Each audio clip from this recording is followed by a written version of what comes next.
pourquoi les essences décrites aujourd'hui sont très majoritairement résineuses? Est-ce un choix ou des contraintes ont-elles mené à décrire en priorité ces essences résineuses?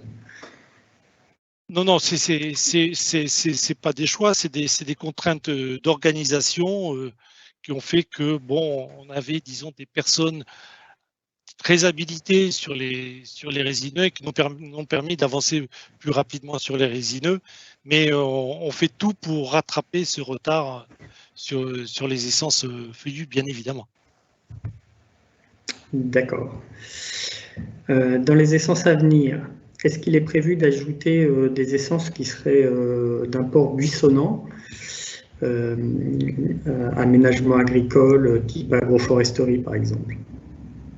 Alors, on est resté au départ quand même relativement sur des essences forestières, hein, puisqu'on a fait ce site dans un objectif, disons, des essences forestières. Mais vous verrez que bon, il y a un certain nombre d'essences qui sont peut-être moins forestières que d'autres, mais on n'est pas véritablement sur des essences. On peut être sur des arbrisseaux, mais pas sur des essences buissonnantes. On est quand même sur des essences productrices de bois, de forêt. D'accord. Un des critères, on l'a bien vu tout à l'heure, c'était l'aspect qualité du bois, qui est bien décrite avec les utilisations dans les pays concernés. Comment est évalué le caractère invasif de certaines essences? Alors là, on compulse la biblio, hein, donc là, déjà, il y a la liste européenne des essences invasives. Alors ça, c'est aussi un élément important, hein, puisqu'il faut avertir les forestiers que certaines essences peuvent comporter un risque invasif. Donc ces essences qui sont comment dire, inscrites sur une liste européenne, on doit le signaler pour éviter de partir sur ce type d'essence-là. On a aussi, via la biblio, disons, des informations, via la biblio scientifique, on peut aussi avoir des informations sur un certain nombre d'essences. Ça fait partie des critères importants que les forestiers et les aménagistes doivent avoir en tête de façon, surtout quand c'est des essences qu'on ne connaît pas. Il faut être vigilant là-dessus. D'accord. Une dernière question, car le temps tourne. Est-ce qu'un jour, vous comptez élargir votre outil à des essences plus spécifiques en milieu urbain?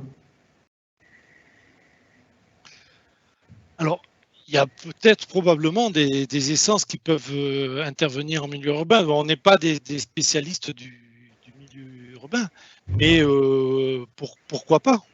Pourquoi pas, puisque de toute façon, l'utilisation de l'arbre en ville est quelque chose qui a tendance à se développer.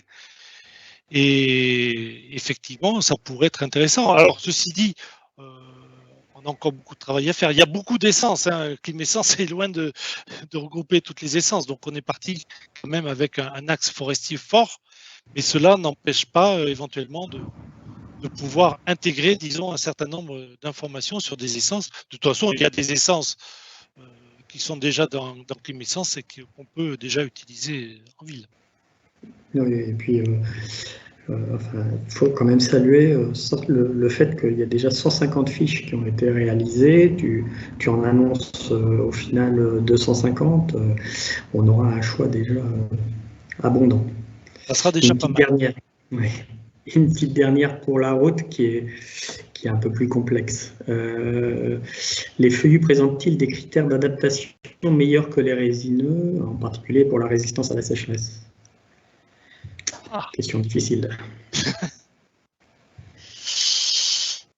Oui, effectivement, tu as gardé la meilleure,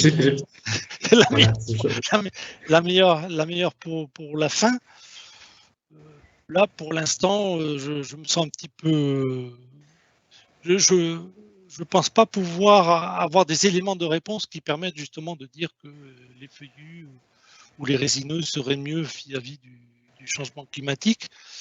Il faudra voir. Bon, on a effectivement qu'il y a pas mal de cyprès qui sont relativement mieux armés, qui sembleraient mieux armés.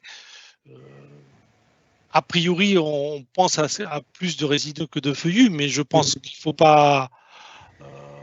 Non, je pense qu'il faut aussi aller voir dans les feuillus et ce qui peut être intéressant pour nos forêts. De façon, l'idée est toujours pour nos forêts d'avoir la plus grande diversité possible. Je pense que face au changement climatique à venir, la diversité des essences est un gage, disons, surtout quand on est dans l'inconnu. Et je pense que la diversité est la meilleure arme pour se protéger face à un climat futur que l'on ne connaît pas. À l'avenir, ne faudrait-il pas utiliser le facteur d'excès de chaleur, car on voit des espèces souffrir de coups de chaud également? Alors effectivement, l'excès de chaleur est un facteur qui peut être indépendant de la sécheresse et qui peut impacter fortement les essences. Malheureusement, on a fait un certain nombre de tentatives en ce sens. On se rend compte que dans l'IKS, on n'a pas réussi à déterminer statistiquement un seuil de chaleur qui soit indépendant du seuil de sécheresse, car aujourd'hui, dans le climat, très souvent, les deux sont corrélés. Et effectivement, plus on va aller vers le futur, peut-être plus ils vont se décorréler, mais statistiquement, voilà, pour l'instant, les essais qu'on a faits sont peu concluants et peu convaincants. Et du coup, on espère résoudre ces questions par d'autres approches. En particulier, on a des échanges avec des gens qui travaillent sur des modèles écophysiologiques ou sur des choses beaucoup plus fines et qui peuvent permettre d'essayer de mieux comprendre ces aspects de dépérissement par la chaleur. Mais aujourd'hui, on n'est pas capable de le faire correctement dans le modèle IKS, en tout cas avec ce qu'on a testé. Merci. Dans le choix des seuils dans le modèle que vous avez utilisé, pourquoi retenir 2,5% à éliminer? Est-ce que c'est suffisant? Alors, ça dépend ce qu'on veut faire. Ce qu'il faut se rendre compte, c'est que déjà, ce seuil-là, à 97,5%, c'est vraiment un seuil de présence. C'est-à-dire qu'on est déjà, en général, pour la plupart des essences, assez loin du cœur de production. On est en général déjà sur des peuplements qui sont plutôt peu productifs, pas forcément très, voilà, pas très, très fertiles. Donc, du coup, c'est déjà un seuil qui est vraiment sur une présence de l'espèce plutôt optimiste au regard d'autres modèles de niche qui sont plus restrictifs sur les critères de présence. Ça, c'est un premier niveau de réponse. Le deuxième niveau de réponse, c'est que justement dans les cartes, on présente aussi le seuil à 99 qui est vraiment très loin en termes de présence et qui permet justement de voir un peu l'impact de ce seuil géographiquement. Mais c'est vrai que dans le futur, on aimerait pouvoir travailler un petit peu sur le lien entre quel serait un seuil de dépérissement, quel serait un seuil de bonne productivité de l'espèce. Pour l'instant, on n'y est pas, on est sur de la présence, mais ces seuils sont plutôt hauts. Alors pourquoi on élimine des points extrêmes? Principalement parce qu'en réalité, comme on a des données kilométriques qui sont des normales, on n'est pas sur des choses très fines, on peut avoir assez souvent un petit écart, voire un écart significatif entre ce qu'il y a sur le terrain à l'endroit où on a fait le point d'inventaire forestier et sa représentation par la maille kilométrique. Et la plupart du temps, les points extrêmes correspondent à ce type de décalage. Je prends un exemple. Si j'ai un arbre qui est sur une station très proche en zone alluviale avec une très bonne réserve utile, probablement que notre carte de rhume sous-estime cette réserve utile. Et donc, on va croire que le déficit hydrique à cet endroit est assez important, alors qu'en réalité, l'arbre en subit un plus faible. Et donc, si on prenait 100% des points, on surestimerait très fortement les tolérances à la sécheresse. Donc, on a calé ces seuils. Ces seuils ont été calés un petit peu par comparaison, soit avec d'autres modèles, soit avec des dires d'experts, pour essayer de voir qu'est-ce qui paraissait pertinent comme niveau de seuil. Et par contre, on a souhaité avoir un seuil générique, c'est-à-dire le même pour toutes les essences, pour ne pas faire entrer dans ce calage de seuil un effet observateur qui serait difficile à homogénéiser entre espèces. Ce qui veut dire que ce seuil, ce n'est pas un seuil absolu, c'est un choix arbitraire qui représente une certaine réalité statistique. Il faut bien l'interpréter comme ça, c'est-à-dire qu'on franchit un certain niveau de risque par rapport à la présence, et ce n'est pas un seuil biologique absolu. D'accord. Pour aller dans la continuité, j'avais une autre question qui nous disait que ces études ne tiennent pas compte des conditions microclimatiques, par exemple les conditions qu'on trouve dans certaines petites vallées, et ce qui explique aujourd'hui la présence d'espèces que l'on dit hors station. Et donc, tu l'as déjà dit, mais c'est très important, à quelle échelle appliquer ces données? Oui, donc l'échelle la plus adaptée, c'est la région forestière ou un grand massif forestier. Si vous avez une forêt de 100 hectares, vous ne pourrez pas utiliser ces cartes pour différencier parcelles entre elles. Vous pouvez quand même vous dire, est-ce que mon massif est plutôt au cœur de la zone verte, au cœur de la zone rouge ou en zone de transition? Mais on ne peut pas aller beaucoup plus loin. Il ne faut pas chercher à croiser unité de gestion, par exemple, précise, la parcelle 12 de la forêt de je ne sais quoi, avec la carte. Ce ne serait pas pertinent. Par contre, avoir une vision globale de ma forêt, comment elle se situe par rapport à la zone de transition sur telle ou telle espèce, ça peut avoir du sens pour se repérer globalement. Mais finalement, l'échelle, c'est bien la région forestière. D'accord. Les données météo qui sont utilisées sont-elles les données récentes 1990-2020? Alors, sur les données actuelles, comme je le montrais dans la présentation, on est sur une référence qui est de 1979 à 2013. C'est-à-dire un passé récent qui, en particulier, n'inclut pas notre séquence 2018, 2019, 2020. On est bien sur la phase d'avant.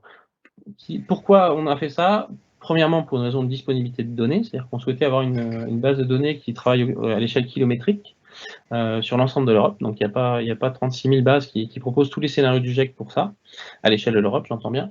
Et puis, deuxième point, il faut que les données météo sur la référence soient en cohérence avec les données d'inventaire forestier. Parce que ce qu'on veut voir, on veut caractériser les présences qu'on a dans notre jeu de données d'inventaire forestier. Et donc, cette période de référence, 79-2013, est globalement concordante avec la période où ont été relevés les points qui sont dans notre jeu de données d'inventaire forestier, pour pouvoir bien caractériser les limites à climat égal. Alors, c'est un peu simplifié, puisque les arbres ayant une durée de vie très importante, bien sûr, l'historique avant à compter, mais on considère que sur une période de 30 ans comme ça, on est plutôt pas mal en termes de caractérisation de la présence. Je vais peut-être te redemander de faire une petite démo. Il y a quelqu'un qui disait que les cartes présentées ne concernent que le territoire français et il pensait que c'était un peu limité pour utiliser l'analogie climatique. Alors, pas tout à fait. Alors, du coup, si c'est sur l'analogie, je vais montrer l'analogie. Voilà, tu peux montrer. C'est effectivement, c'est une petite différence de représentation, mais en fait, on a les données sur l'ensemble de la zone européenne pour laquelle on a des données de présence d'espèces. Donc, je vais les réafficher pour bien vous montrer ça. C'est vrai que j'ai pas pensé à dézoomer, ça aurait été pertinent. Alors,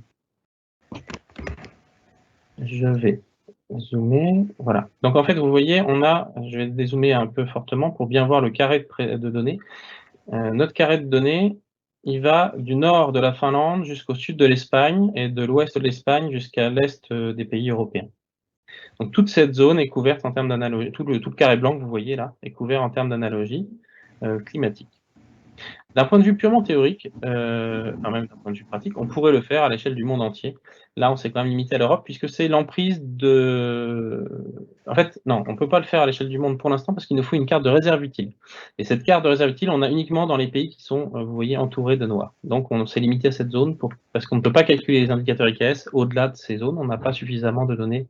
Et on a quand même cette possibilité. Et en particulier, c'est souvent intéressant en termes d'analogie, puisqu'on a souvent des zones analogues en Espagne, au Portugal, en Sardaigne ou en Italie. Merci beaucoup. Pourquoi avoir retenu 2070 2100 serait peut-être plus pertinent compte tenu des révolutions forestières. Alors, et on voit que les scénarios s'écartent de plus en plus et se creusent encore plus à l'échelle de 2100. Alors tout à fait, idéalement on aurait bien aimé avoir 2100. Là pour le coup c'est une contrainte liée aux sources de données qu'on a choisies. On a privilégié ici, parmi les données disponibles, qui proposaient à la fois des données à l'échelle de l'Europe et pour les scénarios futurs, les différents scénarios futurs du GIEC. On a plusieurs sources possibles, hein. On a la source de données SHILSA, on a la source de données WorldClim et la source de données Climate.eu, c'est les trois qui donnent toutes ces données. On a privilégié SHILSA parce que les données semblaient plus cohérentes quand on les corrèle avec les données Aurélie, en particulier en France. Donc elles semblaient être les mieux adaptées pour avoir une réponse fine à l'échelle de l'Europe. Et malheureusement, sur ce site, les seuls horizons proposés sont 2050 et 2070. Les auteurs ne décrivent pas en détail pourquoi il n'y a pas 2100. Je suppose que c'est justement parce que les modèles dérivent fortement en 2100 et qu'ils n'ont pas forcément souhaité se projeter aussi loin, mais je n'en ai pas la certitude a priori. C'est pas très clair dans leur article à ce sujet. Donc là, pour l'instant, on est inféodé à ces données. Si les données évoluent et qu'on peut avoir les horizons 2100 dans ces sources kilométriques, on le ferait bien évidemment, puisque en effet, l'horizon 2100 serait extrêmement intéressant. Alors, cela dit, un petit point pour relativiser, quand on croise les différents scénarios avec les différents horizons, on obtient finalement différents niveaux de réchauffement moyen. Alors, ce n'est pas exactement pareil qu'une simulation à une autre date, mais ça peut donner des idées. C'est-à-dire que si on décale en scénario ou en horizon, quelque part, ça nous donne un peu une vision de différence d'appréciation de température. D'ailleurs, dans la documentation, vous avez une section qui s'appelle « Choix des itinéraires climatiques », je crois, et dans lequel vous avez un petit tableau qui vous donne justement quelles sont les températures moyennes globales correspondant à chaque croisement, pour se repérer un peu là-dedans. Merci beaucoup. Avant de passer la parole à Lilian, j'avais une question à François Claus. Ça va obliger Xavier Barthé à faire un peu d'exercice. François, les fiches espèces peuvent-elles être partagées avec un public non inscrit sur le site Climessence? Oui, ces fiches sont mises en forme et sont exportables avec le logo à force. Donc, dans la mesure où on les utilise telles qu'elles sortent, elles ont vocation, voilà, on a accumulé ces connaissances pour les partager, donc elles ont vocation à être partagées. Quel retour as-tu sur cet outil au sein des gens à qui tu as présenté cet outil? Les retours sur l'outil Climessence sont très positifs parce que pour les collègues aux différents niveaux de gestion qu'on peut avoir à l'ONF, et en fait ils étaient tous vraiment preneurs d'informations liées à l'impact des forêts sur les changements climatiques, et surtout dans les zones où il y a des dépérissements majeurs en cours, ça crée une vraie inquiétude pour eux.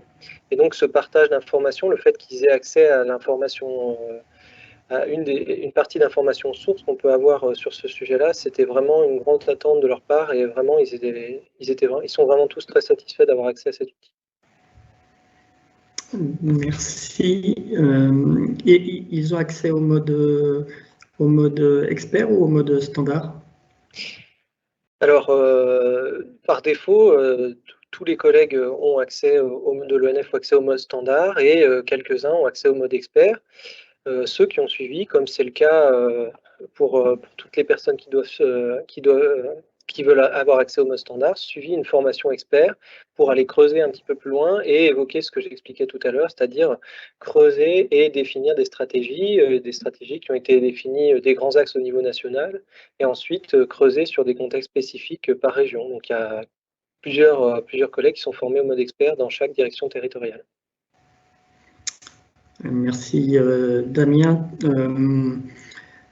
Comment ça a été perçu? Est-ce que vous avez présenté ces travaux à un certain nombre de personnels de coopératives? Et la deuxième question, c'était sur la publication de ces résultats. Est-ce que vous allez les publier? Oui, alors au niveau des coopératives, en fait, on est un certain nombre à avoir suivi un peu la formation en mode expert. Après, on a diffusé en interne les codes d'accès. Les collègues ont pu tester, ont pu faire un certain nombre de simulations de leur grande sylvo-éco-région. Après, c'est tout l'intérêt du travail de Mélanie. On s'est rendu compte que comme l'outil était très riche, tout le monde n'attaquait pas forcément la base et l'outil avec la même méthodologie, avec la même rigueur, avec les mêmes étapes, etc. Et c'est pour ça qu'on a voulu en fait faire ce travail de dire voilà, sylvo-éco-région par sylvo-éco-région, essence d'intérêt par essence d'intérêt, on applique vraiment la même méthodologie pour pouvoir sortir des résultats qui soient comparables par ailleurs. Donc ça, c'est la réponse pour la première partie de la question. Et la deuxième partie, bah oui, on envisage clairement de communiquer auprès de l'ensemble de nos techniciens, de l'ensemble de nos salariés, et puis également de nos propriétaires adhérents, sylvo-éco-région par sylvo-éco-région, les principales essences de production et les essences accessoires sur lesquelles on souhaite s'orienter. Et ça, bah, bien évidemment, est très corrélé avec le plan de relance et puis les choix d'essence qu'on a à faire dans le cadre des projets de reboisement qu'on a à conduire dans les 2 ans qui viennent, quoi. Oui, j'allais te poser la question par rapport au plan de relance. Comment vous utilisez cet outil aujourd'hui pour le montage des dossiers? Aujourd'hui, très clairement, comme je te le disais, par grande sylvo-éco-région, on fait tourner Climessence et on essaie de sortir comme ça les principales essences de production avec des échéances à 2050, 2070, en essayant de rester sur des itinéraires climatiques moyens et puis avec un RCP 4.5 ou 8.5. Voilà, c'est l'utilisation qu'on en a aujourd'hui. Alors, dans la limite, bien évidemment, de ce que nous permet de faire les MFR, hein, mais là, je pense que je rejoins Lilian, hein, on a la même approche qu'en forêt publique, mais ça nous permet, comme ça, par grande sylvo-éco-région, de définir nos principales essences de reconstitution. Merci. Sylvie, comment se passe le déploiement de l'outil dans l'enseignement? Est-ce que vous allez inscrire les jeunes à des formations experts ou est-ce que vous utilisez au jour d'aujourd'hui uniquement la version standard? Donc, on souhaiterait que les enseignants puissent se trouver à ce nouvel outil, parce que voilà, pour bien connaître toutes les fonctionnalités, donc voilà, François Claus va sans doute organiser pour nous l'enseignement et donc à partir de la rentrée prochaine pour nous permettre d'utiliser ce logiciel. Et donc dans un premier temps, il sera accessible aux étudiants en mode standard, bien sûr. Pas trop complexifier l'utilisation du logiciel. Alexandre, quelqu'un se disait surpris dans la carte de compatibilité climatique du Châtaignier de voir des zones favorables comme le pourtour méditerranéen. Oui, alors il faut se rappeler donc qu'on est bien sur des limites qui sont calées à partir d'une part des présences, donc ça veut dire qu'on peut être en présence avec des dépérissements, ça c'est tout à fait, mais c'est même normal, hein, puisque pour qu'il y ait un dépérissement, il faut qu'on soit en zone de présence. Et d'autre part, qui sont calés à l'échelle de l'Europe. Et sur certaines espèces, et je pense que le châtaignier en fait partie, on a tendance à capter la limite sèche assez au sud, en Espagne en particulier. C'est le cas aussi sur le pin sylvestre. Et donc sur quelques espèces comme ça, très étendues en termes de géographie, on a des limites qui peuvent paraître parfois particulièrement optimistes dans certaines régions de France. Après, il y a aussi des interactions avec les facteurs biotiques sur le châtaignier qui sont à prendre en considération. Je laisserai répondre plutôt François-Xavier sur s'il a des éléments complémentaires. Donc oui, il faut effectivement, sur certaines espèces, on est parfois surpris. Et je cite en particulier effectivement le pin sylvestre et le châtaignier. On aimerait pouvoir raffiner un peu ces analyses pour peut-être proposer des éléments complémentaires. Mais voilà, aujourd'hui, pour l'instant, on est resté sur la stratégie calage de seuil européen systématique pour être homogène entre les espèces. J'espère que dans le futur, on pourra faire plus fin. Mais tes propos illustrent bien tout l'intérêt de ces outils et de la réflexion qu'il faut mener derrière pour valider le diagnostic qui est sorti. François-Xavier, tu voulais compléter sur le châtaignier ce que disait Alexandre? Oui, effectivement, c'est aussi toute la nécessité du fonctionnement de ces différents outils. Et donc, à ce titre, donc BioClimSol qui fonctionne sur des modèles de cas de dépérissement versus une essence qui fonctionne sur un modèle de niche, comme l'a dit Alexandre. Une essence, si elle est dépérissante, par principe, c'est qu'elle est présente. Et donc, c'est effectivement la limite de ces outils. Donc, c'est pour ça que c'est absolument fondamental de bien comprendre pourquoi ils sont complémentaires. Et c'est aussi la limite de ces outils, mais là-dessus, on est très clairs les uns les autres. C'est donc tous les agents biotiques, et sur le châtaignier, on connaît le rôle de l'encre actuellement en France, donc qui n'est pas modélisé par cette donc qui peut expliquer aussi pourquoi sur certaines essences, on n'a pas tout à fait le résultat auquel on attendrait. Je rebondis parce que c'est une question qui va revenir des milliers de fois. Modèle de niche, ça veut dire que le chêne pédonculé va ressortir assez proche dans les modèles parce que il n'est pas, encore une fois, sur des cas de dépérissement et les notions d'adaptation d'essence à la station, par exemple, ne sont pas intégrées. Donc, encore une fois, il conviendra d'être extrêmement prudent dans l'utilisation de ces outils et de ne pas leur faire dire n'importe quoi. Merci François-Xavier, c'est toute l'importance de la formation qui est donnée. Certains se disent mais pourquoi faire des formations pour ces outils, mais c'est extrêmement important de bien connaître ses limites. Alors, vous trouvez qu'on insiste peut-être beaucoup là-dessus, mais pour nous, c'est fondamental. Parce que sinon, on peut dire beaucoup de choses qui ne seraient pas tout à fait justes si on n'a pas une bonne formation.